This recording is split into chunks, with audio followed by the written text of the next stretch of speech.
Well, good evening, friends. My name is Chuck Wilson, and I'm one of the pastors here at Matthews United Methodist Church. And we are most thankful that you have chosen to be with us tonight on this evening, whether in person, like you are in the room tonight, or whether you're with us online. And if you are watching from home now, we invite you maybe to take a little time to find a candle and light that for your worship at home. Everyone is invited to download our Realm Connect Church app to engage and create community in new ways, and it helps you to access our church directory to meet new friends and learn names. And you can also use the mobile check-in feature for worship, help us to reduce paper waste. But if you don't have a smartphone, there's an electronic check-in station out in the gathering space of the church, and there are persons there that can assist you. You can also use the attendance books that are located right at the ends of each of the aisles. If you would, just to locate those now and begin to pass them down. Be sure to record your name there. If you're a guest with us, we're thrilled we are that you have taken the time to come along and be with us. And for all events and announcements related to church life, including our Sunday morning butterfly release at 10:30 a.m. This coming Sunday morning, please see our Friday celebration news, which can be found on the website. And then let me remind you again that to be in worship with us on Sunday morning, we actually have 7 worship services Sunday. At 6:45, we have 2 sunrise services, one in our sanctuary parking lot just over here, and the other for our Spanish-speaking community down at the Eagle's Nest. And then our 8:15 service right here in the sanctuary, 2 services at 9:30 a.m., a family service in the gym, and the other one right here in the sanctuary. And then our 11 o'clock sanctuary service, and finally our Spanish-speaking service at 12:30. 7 worship services to welcome the miracle of Easter morning again. Friends, our offering tonight goes to our community and a ministry that we've been supportive of here for a number of years at Matthews United Methodist. You can read all about this remarkable ministry right there in the order of worship where you see it says offertory, and in our worship bulletin under that offering. And you can give online by the things that we have listed on the screen, and you can also utilize giving envelopes that are there before you in the pew pockets. And if you wish to give by check or cash, please make sure that you know how deeply grateful we are for you supporting this offering. The conclusion of our worship service tonight will be evident when the lights come up. And so we invite you to remain where you're seated for a time of silence, and then the lights will come up, and then we invite you to leave the sanctuary in silence. And as well, tonight there will be a moment in the service that can be a bit unsettling, and we wanted to prepare you for this. It's a moment in which you will see me raise the Bible and then slam it shut. It's called the Strepitus, symbolizing the earthquake and agony of all of creation at the death of Jesus. Yesterday, on Maundy Thursday, we saw Jesus sharing in a holy meal with those who would scatter, and those who would betray, and those who would be disillusioned and angry and even bewildered. And yet Jesus went out of his way to call them friends, every one of them. And yes, Judas as well, maybe especially Judas. If we remember tonight how aching love moves toward whoever's most broken, if we remember how the shepherd leaves the 99 to go to the one, then yes, Judas, maybe especially Judas. Later that evening, when Judas offers that treasonous kiss, a deep knife in the back, it's here of all places that Jesus specifically singles out Judas with a warm, impossible welcome. And Jesus looks at the bloodshot eyes of Judas, and can you believe it? Again, calls him friend. And what's happening on the cross on this night that we call good? It's that monstrous, beautiful moment when Jesus looks at each of us who've slid into the shadows or raised maybe our fist in defiance or wilted into despair, and Jesus spreads his arms wide and in a final gasp speaks his dying word, friend. John chapter 15, verse 13, greater love has no one than this, to lay down one's life for one's friends.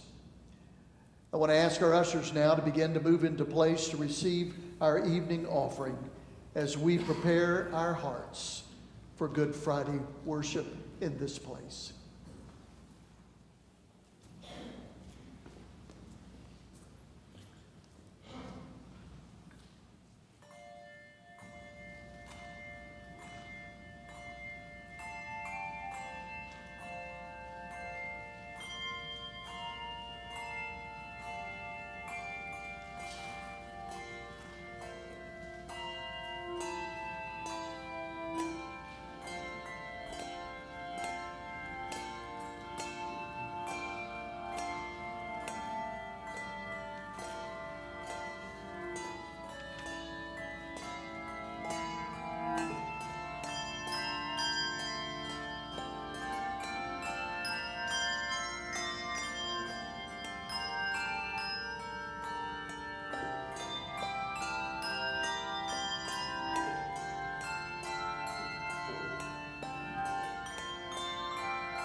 Dearest friends, if you would, please rise in body or in spirit for the litany of preparation and prayer that you can follow along with in your bulletins this evening.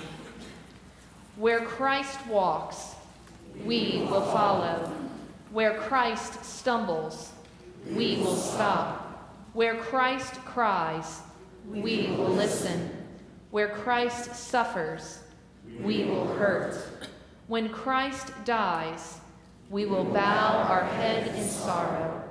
When Christ rises again in glory, we will share his endless joy. There is no other way. He is the only way. Let us pray. Savior of the world, what have you done to deserve this? And what have we done to deserve you? Strung up between criminals, cursed and spat upon, you wait for death and look for us whose sin has crucified you. To the mystery of undeserved suffering, you bring the deeper mystery of unmerited love. Forgive us for not knowing what we have done. Open our eyes to what we are doing now, as through wood and nails, you dispower our depravity and transform us by grace. Amen. If you would, please join your voices together in hymn number 297, Beneath the Cross of Jesus.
Then Jesus said to them, "You will all become deserters because of me this night. For it is written, I will strike the shepherd, and the sheep of the flock will be scattered.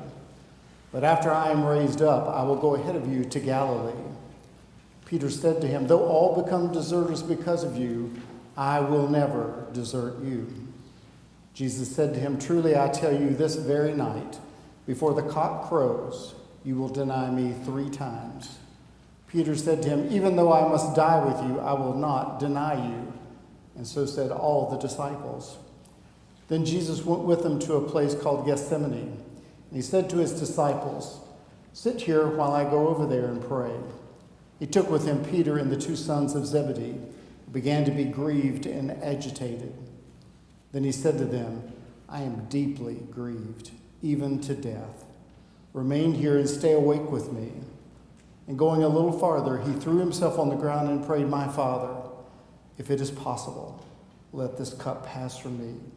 Yet not what I want, but what you want." Then he came to the disciples and found them sleeping. And he said to Peter, "So, could you not stay awake with me 1 hour? Stay awake and pray that you may not come into the time of trial. The spirit indeed is willing, but the flesh is weak." Again he went away for the 2nd time, and he prayed, "My Father, if this cannot pass unless I drink it, your will be done."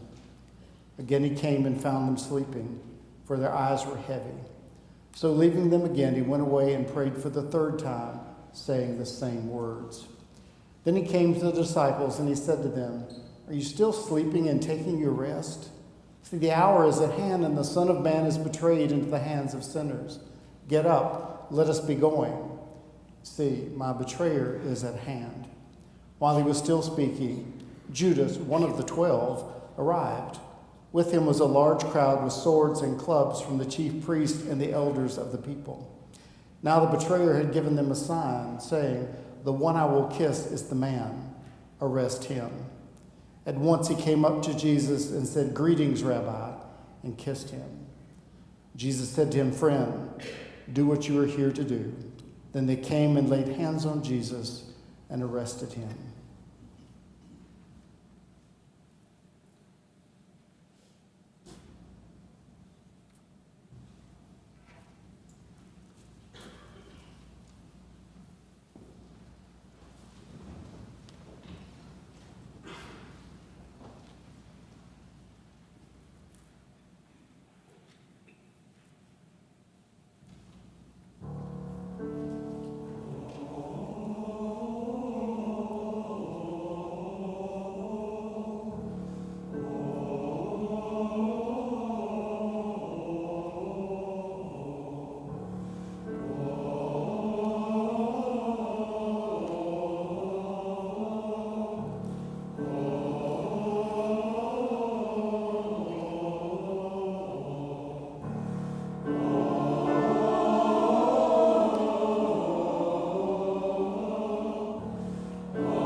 Suddenly, one of those with Jesus put his hand on his sword, drew it, and struck the slave of the high priest, cutting off his ear.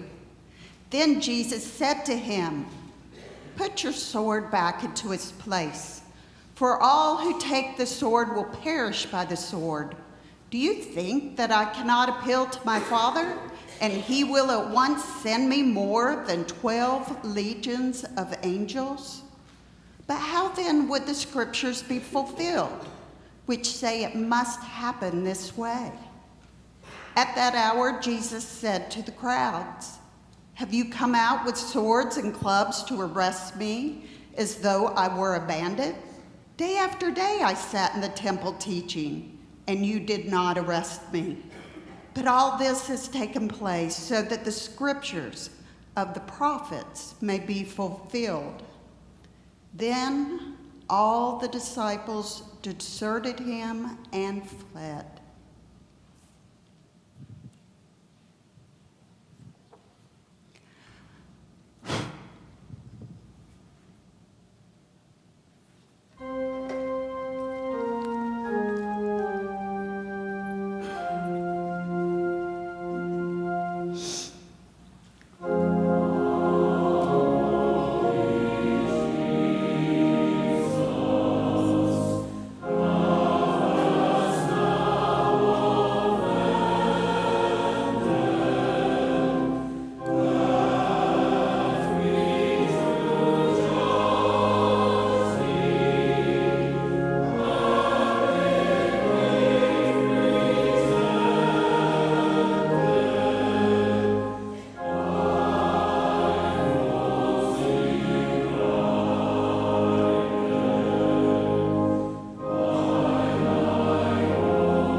Those who had arrested Jesus took him to Caiaphas, the high priest, in whose house the scribes and the elders had gathered. But Peter was following him at a distance, as far as the courtyard of the high priest. And going inside, he sat with the guards in order to see how this would end. Now the chief priests and the whole council were looking for false testimony against Jesus so that they might put him to death. But they found none, though many false witnesses came forward. At last, two came forward and said, "This fellow said, 'I am about to destroy the temple of God and to build it in 3 days.'" The high priest stood up and said, "Have you no answer? What is it that they testify against you?" But Jesus was silent. Then the high priest said to him, "I put you under oath before the living God. Tell us if you are the Messiah, the Son of God." Jesus said to him, "You have said so. But I tell you, from now on you will see the Son of Man seated at the right hand of power and coming on the clouds of heaven." Then the high priest tore his clothes and said, "He has blasphemed. Why do we still need witnesses? You have now heard his blasphemy. What is your verdict?" And they answered, "He deserves death." And then they spat in his face and struck him. Some slapped him, saying, "Prophesy to us, you Messiah. Who is it that struck you?" Now Peter was sitting outside in the courtyard. A servant girl came to him and said, "You also were with Jesus the Galilean." But he denied it before all of them, saying, "I do not know what you're talking about." When he went out to the porch, another servant girl saw him, and she said to the bystanders, "This man was with Jesus of Nazareth." And again he denied it with an oath, I do not know the man." After a little while, the bystanders came up and said to Peter, "Certainly you are also one of them, for your accent betrays you." Then he began to curse, and he swore an oath, "I do not know the man." At that moment, the cock crowed. And then Peter remembered what Jesus had said, "Before the cock crows, you will deny me 3 times." And he went out and he wept bitterly.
When morning came, all the chief priests and the elders of the people conferred together against Jesus in order to bring about his death. They bound him, led him away, and handed him over to Pilate, the governor. Now Jesus stood before the governor, and the governor asked him, "Well, are you the king of the Jews?" And Jesus said, "You say so." But when he was accused by the chief priests and elders, he did not answer. Then Pilate said to him, "Do you not hear how many accusations they make against you?" But he gave him no answer, not even to a single charge, so that the governor was greatly amazed.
Now at the festival, the governor was accustomed to release a prisoner for the crowd, anyone whom they wanted.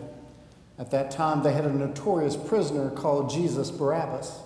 So after they gathered, Pilate said to them, "Whom do you want me to release for you, Jesus Barabbas or Jesus who is called the Messiah?" For he realized that it was out of jealousy that they had handed him over. While he was sitting on the judgment seat, his wife sent word to him, "Have nothing to do with that innocent man, for today I have suffered a great deal because of a dream about him." Now the chief priests and the elders persuaded the crowds to ask for Barabbas, and to have Jesus killed. The governor again said to them, "Which of the two do you want me to release for you?" And they said, "Barabbas." Pilate said to them, "Then what should I do with Jesus, who is called the Messiah?" All of them said, "Let him be crucified." And then he asked, "Why? What evil has he done?" But they shouted all the more, "Let him be crucified." So when Pilate saw that he could do nothing, but rather that a riot was beginning, he took some water and washed his hands before the crowd, saying, "I am innocent of this man's blood. See to it yourselves." Then the people as a whole answered, "His blood be on us and on our children." So he released Barabbas for them, and after flogging Jesus, he handed him over to be crucified. Then the soldiers of the governor took Jesus into the governor's headquarters. They gathered the whole cohort around him. They stripped him and put a scarlet robe on him, and after twisting some thorns into a crown, they put it on his head.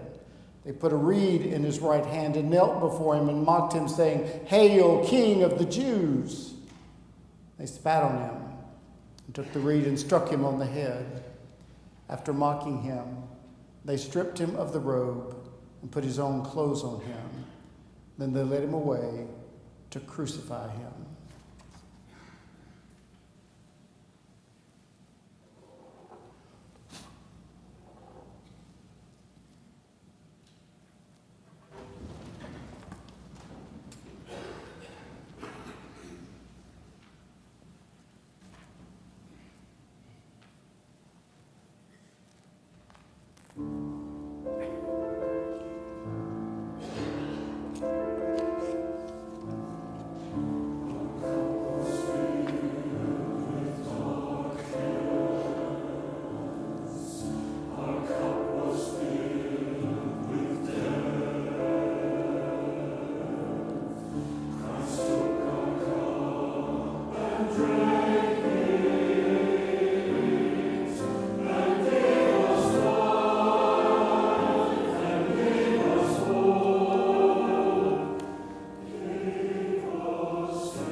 For one more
As they went out, they came upon a man from Cyrene named Simon. They compelled this man to carry his cross.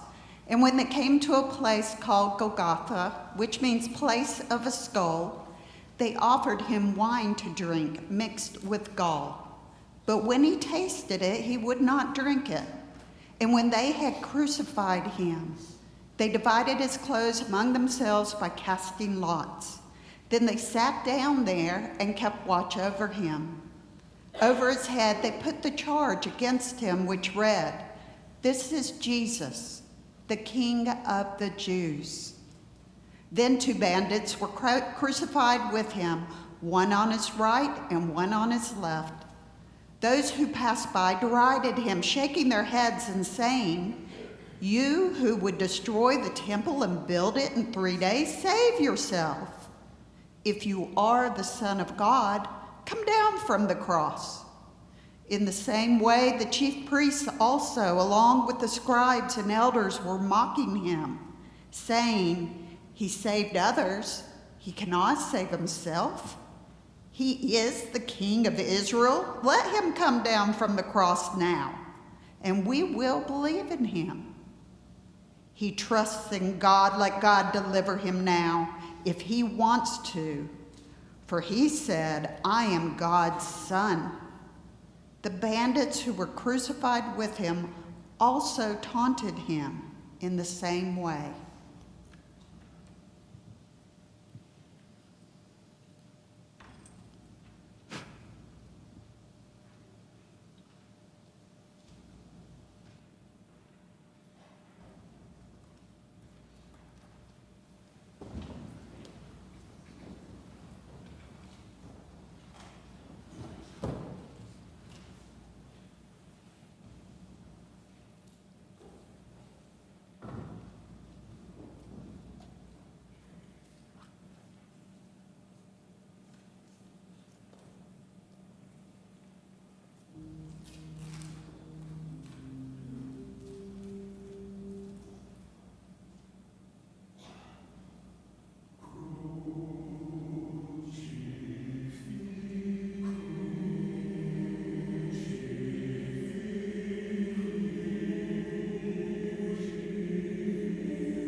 From noon on, darkness came over the whole land until 3 in the afternoon.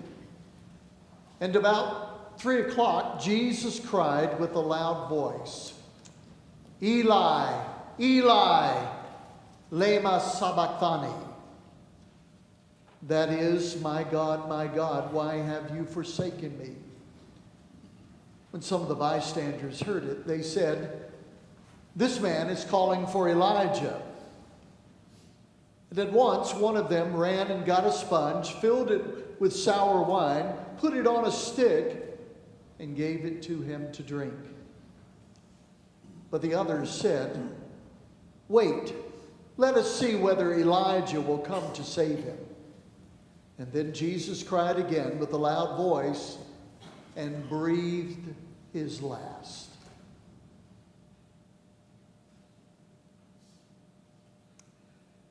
At that moment, the curtain of the temple was torn in two from top to bottom. And the earth shook, and the rocks were split, and the tombs also were opened, and the many bodies of the saints who had fallen asleep were raised. And after his resurrection, they came out of the tombs and entered the holy city and appeared to many. Now when the centurion and those with him and who were keeping watch over Jesus saw the earthquake and what took place, they were terrified and said, truly this was God's Son. Many women were also there looking on from a distance. They had followed Jesus from Galilee and had provided for him. Among them were Mary Magdalene, and Mary the mother of James and Joseph, and the mother of the sons of Zebedee. When it was evening, there came a rich man from Arimathea named Joseph, who was also a disciple of Jesus. And he went to Pilate and asked for the body of Jesus. And then Pilate ordered it to be given to him. And so Joseph took the body and wrapped it in clean linen cloth and laid it in his own new tomb, which he had hewn in the rock. He then rolled a great stone to the door of the tomb, and he went away.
In the beginning was the Word, and the Word was with God, and the Word was God.